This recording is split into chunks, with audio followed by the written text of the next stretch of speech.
Hi, everybody. It's Facebook Live, Midweek Spiritual Uplift for the Pleasant Valley Center for Spiritual Living. I'm Lissa Coffey, and I guess we're live. It's Facebook's showing me all kinds of stuff. So who's out there? Who's watching? Let me see your face. Okay, so anyhow, our topic today is the 4 pillars of happiness. And this is based on my book, The 4 Pearls and the 4 Squirrels, which I don't know if you've seen, but here's one of my squirrels with a pearl right there. And this is the book. Ta-da! Yay. All right, so anyhow, I think all of us feel like, what do we want most in life? We want to be happy. Who doesn't want to be happy, right? So how do you be happy? How do you do it? Well, you know the 4 pillars. So let's look at this. Okay. The very first, we will just start from the beginning. The very first pillar of happiness is gratitude. Got it? We all know how great gratitude is. The moral in the 4 pearls and the 4 squirrels is look at what you have, not at what you don't have. So the pearl of wisdom here is to look at what you have. And this distraction here, or the squirrel, is to look at what you don't have. So in Ayurveda, in Vedanta, this is all about giving up desires. Not giving up desires so much, but giving up your attachment to the desire.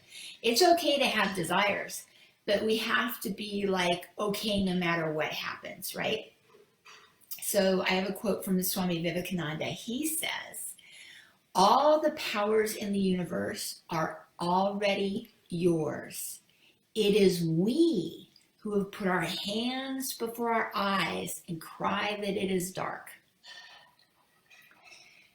We have so much and we don't even realize it sometimes. You know, we are so busy looking at all these other things outside of us and what we want and what's newer and better and faster and upgraded and everything, that we forget that the most vital, most important thing is right here with us right now at all times. The process of gratitude produces endorphins in us. It also produces this happy hormone known as dopamine. So it's kind of a scientific principle behind gratitude. When we say, I'm grateful, then we're saying it in the present tense. Gratitude is always in the present tense. And when you're grateful, nothing else can exist in your mind, just gratitude. You can't be jealous and grateful. You can't be angry and grateful. You can't feel hatred and be grateful. Grateful just stands on its own and it fills up the whole brain so that it makes you feel good. So what we want to do is to infuse every moment with gratitude instead of letting that desire, that squirrel, take our attention away from what we have to looking at what we don't have. You know, when we're watching TV, everything might seem great, and then a commercial comes and you're like, oh my gosh, they have a new iPhone now. Oh my gosh, mine is so old. Oh, blah, blah, blah, blah, blah. You're right. Be grateful for what you have. Whatever you put your attention on increases. That's a spiritual principle. That's just the way it goes. So focus on feeling what you want more of. And if you want more gratitude, then just feel the gratitude and then you'll always be happy with what comes to you. It's like you're looking at, when you're grateful, you're looking at what is rather than what you think should be or could be or would have been. It's looking in the present tense at what's happening right now. So gratitude is number one, the first pillar of happiness. Okay. Number two, second pillar of happiness is focus. So the moral here in the story is look at what you are doing, not at what anyone else is doing. So the pearl is look at what you are doing. And the squirrel, the distraction, is anything else that anyone else is doing. And of course, this is very difficult for us, especially when we're like we are now on Facebook. And we're looking at everybody else's posts. And oh my gosh, they're having this amazing meal, or they're out hiking with their beautiful dog and their wonderful husband and their well-behaved children and all that, you know, but that's Facebook land. Everybody's posting all the good, wonderful stuff and using Photoshop and filters and, you know, catching the right moment, you know, choosing that moment, what to post, that moment in time. We can't compare ourselves to other people, and we just have to play our own game, like be in it for ourselves, do what we need to do. So, you know, I think this comes in handy a lot of times. A lot of times we might think, gosh, why is that person making more money than me? Or why did that guy get promoted and I didn't? Or, you know, anything. Why did they have a bigger house than I do and I'm stuck in this house? None of that matters, because all of us have different karma that we don't know about that came from past lives. And we don't know what anyone else has been through either. Most of the time, when you know that the baggage that comes with any other person, and you know your own baggage, you wouldn't trade. You wouldn't trade with any other person. You're like, okay, yeah, I got some pretty bad baggage, but I wouldn't trade it with anybody else because I got what I can handle. So that's just another reason. The other thing is that there's a difference between happiness and the hustle. So when we say, look at what you're doing, not what others are doing, sometimes it's like you have to focus on your happiness.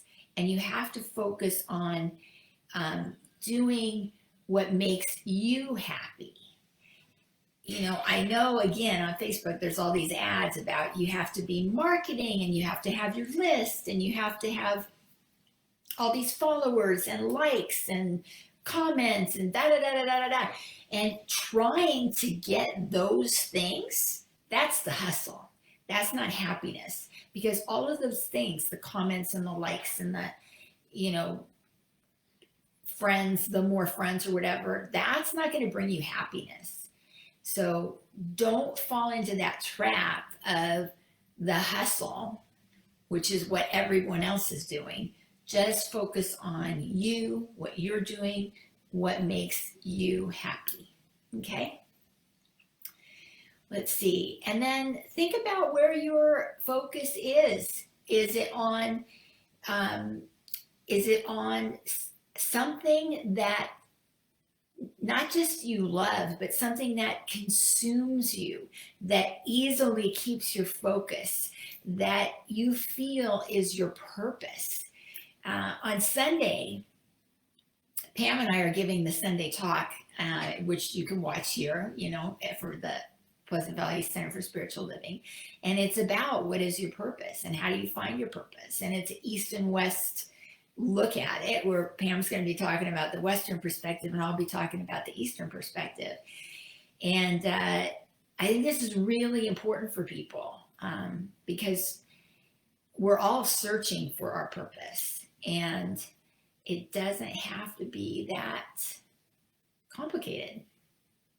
So anyhow, here's another example of how you can keep your focus on what you're doing and what everybody else is doing. This is a story about the Buddha.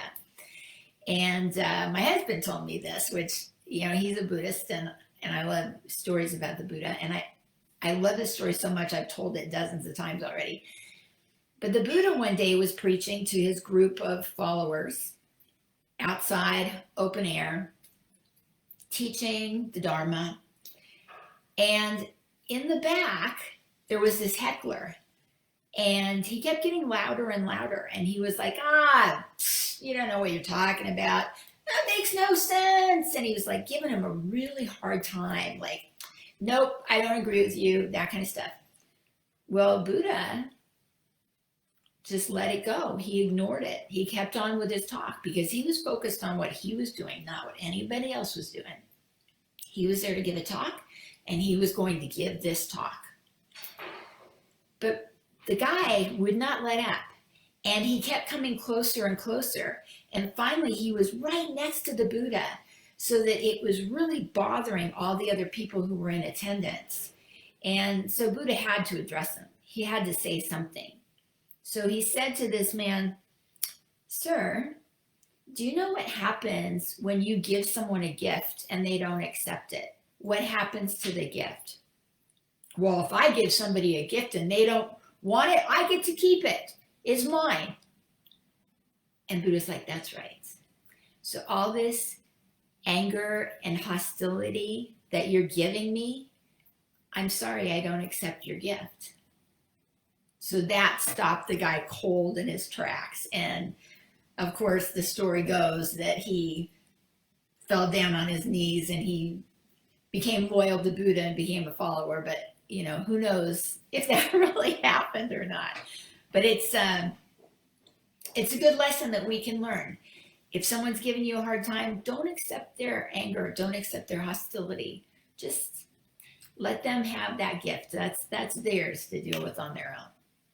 Okay, third principle of happiness is fortitude. So the moral here is look at the opportunities, not at the obstacles. So the pearl here is look at the opportunities. And the squirrel is all these other things that stand in our way of whatever we think our goal is. Maya Angelou says, "You may not control all the events that happen to you, but you can decide not to be reduced by them." Really important. Swami always talks about when you want to dig for water, when you're digging a well, the idea is you dig one hole and you dig very, very, very deep because that's where the water is, down deep. You don't walk around doing a couple shovels full here and a couple shovels full there, and you have dozens of little holes going, "Whoop, no water here, I give up." Doesn't work that way. You have to keep at it. And I remember I heard Jay Leno in an interview once, and the interviewer was asking him, "Jay, you've been in this business a long time. How did you get so successful? What's your secret to success?" And he goes, "Oh, I don't have any secret to success. I just didn't give up. I just didn't go away." It's like when he saw all these other stand-up comics on the circuit with him, and he knew how hard it was, he kept doing it because this is what he loved doing. And, it was a struggle for him as well, but he wanted it so bad that he had that fortitude. He just didn't give up. And some of the other guys just gave up and went away. So who knows what they're doing now? But we all know what Jay Leno's doing now with his many, many cars, which is his new love, right? So, yeah. Then, okay, so here's another story. I know you guys love stories, so I love telling stories. Here's a story about this man he's a businessman, and he was very successful until one day he wasn't. And things happen, and they start to fall apart. Like he owed a lot of money, and a lot of his big clients went away, and he was struggling. He had to lay people off, and he was really considering going bankrupt because he didn't know what else to do. He was just like at his wit's end. So he's trying to figure out, like, how's he going to tell his wife and his kids that his business has failed? And he went to Central Park, and he was just sitting in the park on a bench, and oh, just feeling so sorry for himself.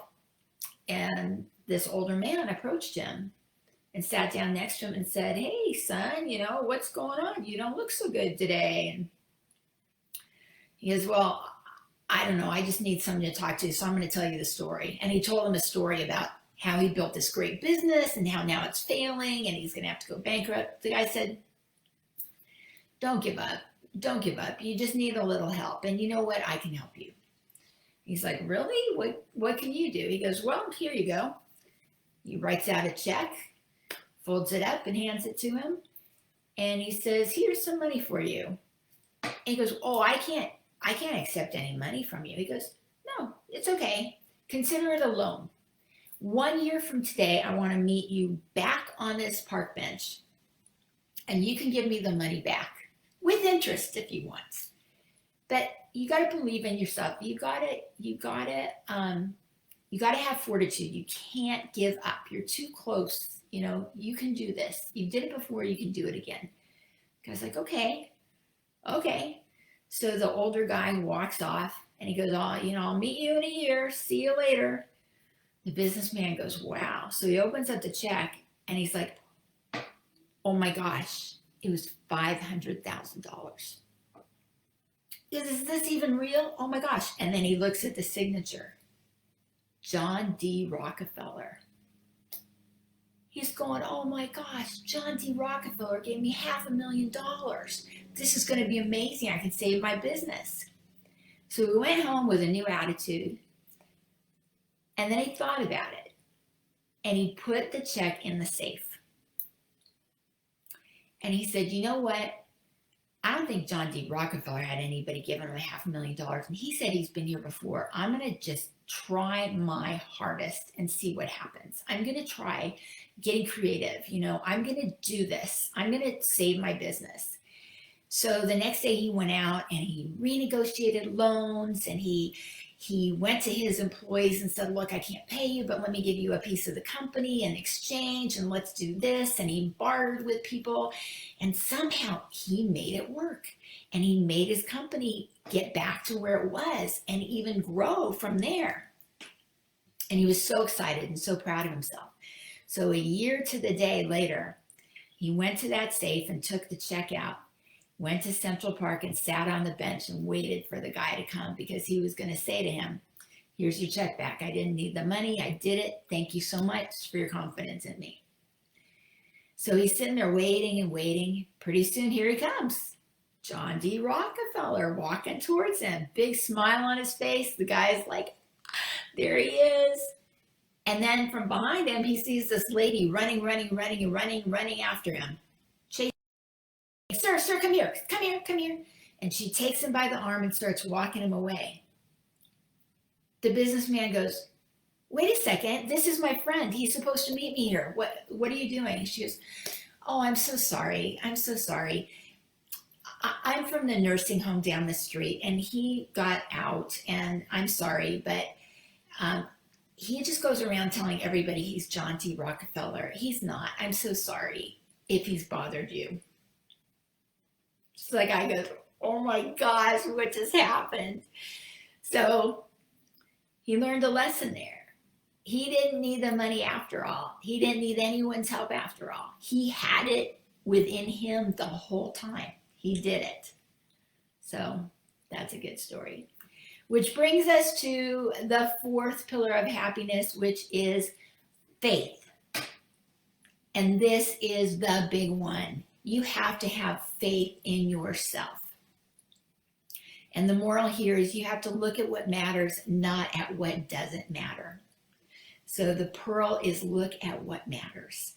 In this whole crazy scheme of life with, I don't know, umpteen million channels. I mean, we can't even count the amount of streaming services now and all these shows and podcasts and posts and Instagram accounts, and we're just overloaded with stuff that doesn't matter.